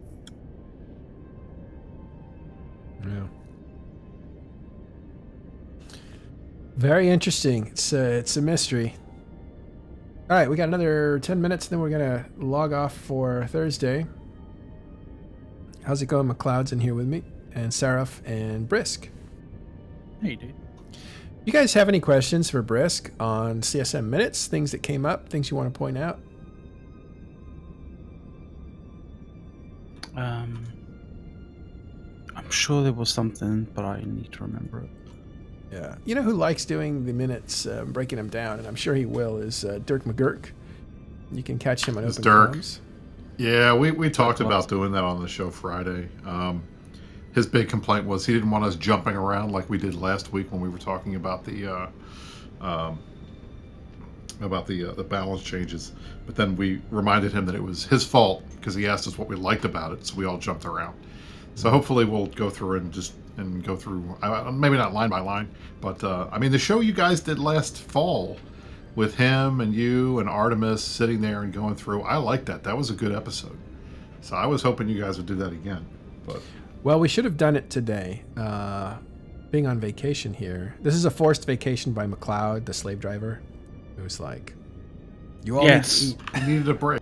I'm such a Scrooge that I'm forcing you to go, you know, enjoy yourselves. Fucking hell. But it is a good idea, and it's a healthy idea. And I think that today would have been a good day to do that crawl through the CSM minutes and the analyzing of it. Just didn't get it organized. We would need someone like Dirk to kind of go through it. He loves doing that stuff, and I'll do it with him if he does it. But are you guys going to do that on Open Comms, or? Here's a question for you, I'm not sure. You're not sure yet? Okay. We haven't started talking about the show tomorrow. We'll start talking about it maybe at 6 o'clock tomorrow night, before the show at 9. Mm-hmm. So we haven't decided yet. Sorry, Sarah, go ahead. My question is regarding T3s. Obviously, there was a mention in the notes about how the Loki is very overpowered in comparison to the others. When the initial T3C rebalance was done, they promised to review the situation 6 months, 12 months down the line to, you know, rebalance everything. CCP have mentioned that, yes, we realise we've made a mistake with the Loki, but there's been no more developments on that. So certain T3s that are very much out of the meta now are still suffering in many aspects of being able to be effective, yet other T3s are being used quite happily for the last 18 months, and it doesn't look like CCP are doing anything about it. Are we going to have any movement on that? And are we going to see this situation where if these nerfs and changes that happen to capitals come through, that we now sit on the broken meta that happens for 2 years without them reviewing it? I hope that they are going to look at more subcap stuff in June, July. We've been talking to Rise pretty, I say, sustained since last fall with the October changes, and then pushing for the capital changes and some other minor subcap changes. But they know, this is the thing, they know the T3s are fucked up. They know the Proteus is too slow. They know the Legion sucks. I mean, it didn't take me telling them that in the minutes to make it clear that, you know, the way the T3s are right now, everybody flies Lokis, some people fly Tengus, but everybody else, all the other ones are just left behind. They know that Loki has too much power grid, and I know that they are talking about changing that. The problem is, it's a question of priorities, and I feel like if you're looking at the overall meta, that I'd rather see them focus on things that have not had any balance passes any time recently, like Navy battleships, or some of the hacks that did not get the love that the Munin did. Things like that, I think, are probably, because they're more commonly used, are probably going to get more attention. But the T3Cs absolutely need to get fixed, and they know that. And I think it's just a question of priorities and timing. We've tried to get Rise to do more of those type balances, and we've been bringing them to them. But I think they're a little nervous that the April changes are so big that they don't want to pile anything else on there that they might not have time to go back and fix if the April changes are really bad, or if bad things happen that we weren't anticipating.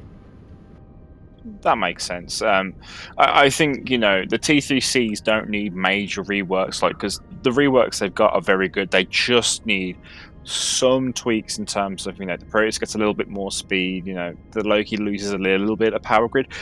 But the problem with that is I think the Loki's actually in a good place in relation to T3s. The Loki is what T3 should aim to be, is that they are good, but they're not overpowered. So I think the others just need to be brought in line with the Loki, rather than the Loki being hit with a nerf bat. I'd like to see that too, because frankly, I love the Loki. I have 3 or 4 different versions of them that I fly.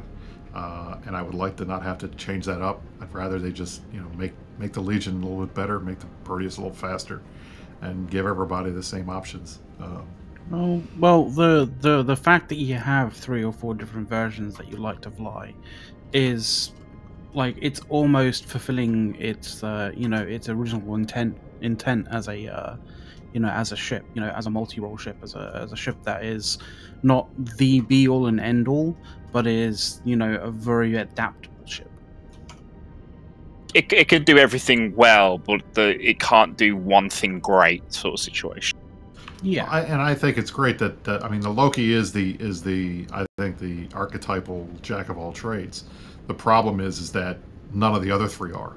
And that's kind of the problem, because you're locking everybody into flying Scimitar stuff, when instead of looking at the other, other this would ships. actually be interesting, is that if you sort of buffed the Legion and Proteus, it's the Proteus in theory could be a counter to the Munin hacks, because can turn damage, that's their natural enemy. Same with the Tengus, Slippery Pete's, if you wanted to do more sniping stuff rather than brawling with the Proteus designs. Without them being there, I think this is why we've came into sort of Munins Online again, is there's no natural threat to Munins in the higher end. Ferox is about pretty much the only thing, because that's the only thing that you can get that's cheap enough, fast enough. This is the reason. It's the only reason why Feroxes are a counter is they are ISK counter. They only counter in terms of ISK value, because you lose 5 Feroxes, you lose 1 Munin. But the Munins will trade Feroxes at least 3 to 1, 4 to 1 if well piloted. Yep.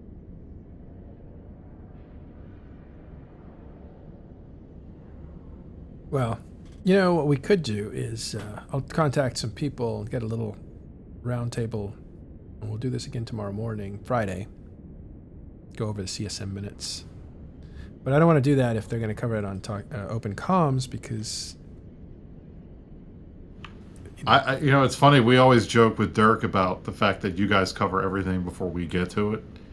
So this might be a strange situation where we cover it before you guys get to it. So. I was going to say that, actually. It was really funny a few times in open comms when they were like, but, Matterall covered it in TIS. It's so funny, we can't do it. He was the one telling me all the time, it doesn't matter. You're going to cover it differently, so it's going to be different.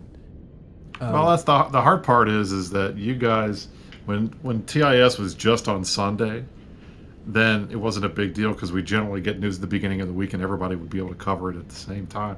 But since TIS is every day and Thursday nights and Sunday, I always joke with Guard and the guys in the CSM, you need to drop stuff Friday afternoon so that we get it first. This little window before Matterall can get to it. No. It's funny. I feel the same way, because on Sunday, everybody's covered everything. I think the news cycle actually starts Friday night. Then the guys pick it up on INN, talk about stuff there. And then by the time we get it on Sunday, it's almost like everything's been talked about. And a lot of the fights happen on Saturday, not Sunday. So that's true. We end up just kind of being the wrap-up show. And I know how he feels. And he's the one trying to convince me all the time, Dirk is. like, doesn't matter if you have the same guest that Meta Show had, you know. And I'm like, yeah, but he already said everything on the Meta Show, so like, why would anybody tune in on our show? I think the fact that we're a podcast makes everything different. Because now there are people who don't watch these shows live, don't care about Twitch or any of that kind of stuff, and if we assume that they already know stuff, we're wrong. They haven't even heard it yet.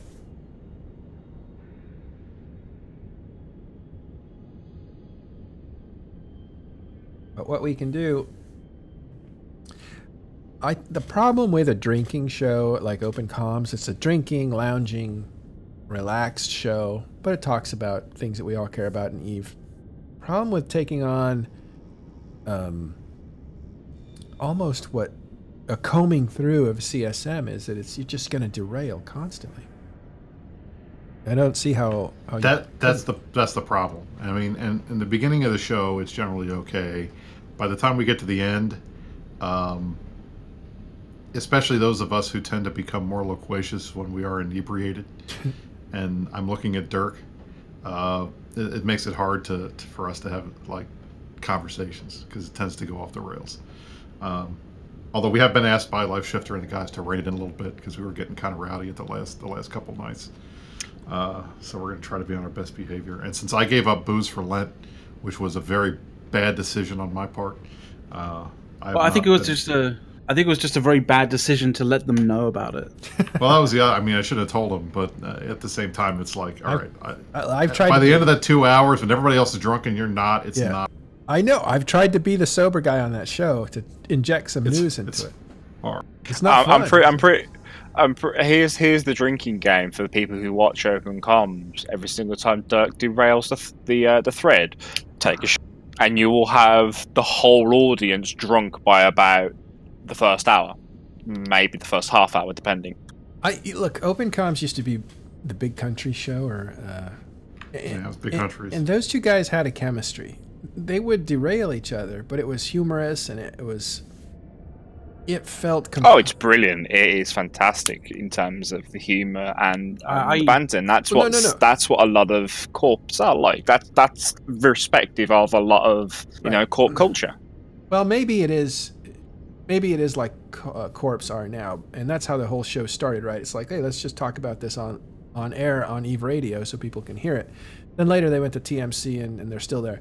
But what I'm saying is they had a kind of chemistry about them. They're both kind of heavyweights on the game, and they both seemed to play the game enough to be able to talk about subjects enough, so there was some meat and substance to it.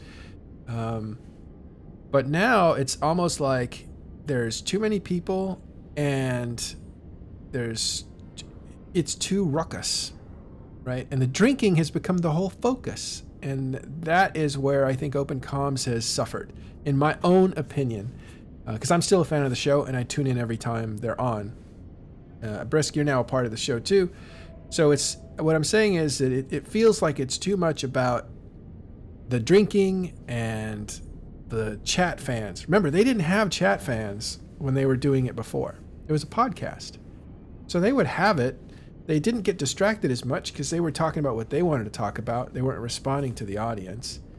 And so you have more drinking, and you have the crowd kind of pushing you to do funny stuff and whatever, and it's just constant derailment. But that's okay, because that's what the fans want. They like the derailment because they like being part of the conversation, and I appreciate that too. Because you know what I mean, and you've done this, and you know how hard it is when you got 2 hours to fill and you're trying to find stuff to talk about. And if it's a heavy news week, like last week was crazy with news. Mm-hmm. But when there's nothing going on and it's relatively quiet and there haven't been any fights and you're sitting there and it's like 9:30 and you got another hour and a half to figure out what you're going to fill the time with, having the audience participate is very helpful. It can save you, sure. It gives you stuff to go on. I just feel like it's a different show than it was. And the show I liked was the one before better. And I think that's the show that Dirk liked better, because he's always had a little bit of a problem with not being able to get through material. When I started showing up on Open Comms as a guest, it was to help him get through material. That's why I was invited there. And so I would constantly go back to like, well, let's talk about some news about what players are doing. And it became too much of an interview show, much to the chagrin of BC, because BC he's like, no interviews. He was very much against interviews, and he didn't really want hard news. He wanted community. And that was really kind of the beautiful part of Open Comms, is the community. And when they would play games and stuff, it didn't have anything to do with Eve, but it was really fun. And you could tell they were having fun. Except Dirk wasn't. But that's what was going on behind the scenes the last 3 years, 2 or 3 years ago. But Open Comms, I just don't know if it takes on. I'll tell you what was really good was Wiggles and Dirk in the morning, both sober, going through the minutes, just talking through the minutes, reading them and talking about them. Just two guys. And that was incredibly penetrative. Is that the right word? It gives a player who's listening insight into how to interpret the changes that are coming, and that's what people want. But anyway, we got to wrap it up. It's 2 hours, and I've got to take off and have a work day, but we will work on getting you a show tomorrow. Look for announcements. Look for us going live around 1600 UTC. Remember that you have a very, very short window of time to jump into the avatar giveaway. And you can do that. I'll paste it one more time here in chat. If you're watching this live, you're a fan. If you're watching the VOD, you're considered a fan. Just fill it out. Make sure that you, when you write what it is, was your favorite moment for TIS, that it is something that shows a connection to the show. That's how we determine if you're a fan or not. One last thing, McLeod, right? We were talking about how can we isolate ISPs and doing all kinds of stuff, and it just seemed like whatever technical hurdle we could put up in front of Eve players, they could get around, because they're experts at getting around technical hurdles. You guys are too intelligent, goddammit. Yeah, too well equipped to disguise It's the problem. It's the problem of trying to do a giveaway with IT nerds as the main clientele, because they'll know how to get around every little capture and rule that you put in place. Yeah. Yep. So what we did is put up an emotional barrier instead, and that's much harder for Eve people to overcome, right? Yeah, a creative writing emotional barrier is how you get through, because it's a lot harder to do that over and over and over again and maintain originality and stuff like that. Some people can do it, but it would be harder, I think. And that's very interesting, right? Normally it's the other way around. But not with Eve players. They're too technically smart. All right, Seraph, McLeod, Brisk, thanks for showing up. You really added a lot. I got lucky. I had some time this afternoon. Yeah, added a lot to that second segment. It wasn't even planned. I didn't actually intend to go very long today, but again, it's a 2 hour thing. All right, thanks guys, and thanks everybody for showing up. Got like 140, 150 people watching, which is on the high end of these shows. Anyway, watch the VOD, join the contest. As always, Someone's just raided as we're taking off. As we're going to leave. Yeah. Thank you very much, Respawn. Oh, It was Respawn again. Yeah. You rated us last time. It's fantastic. Yeah.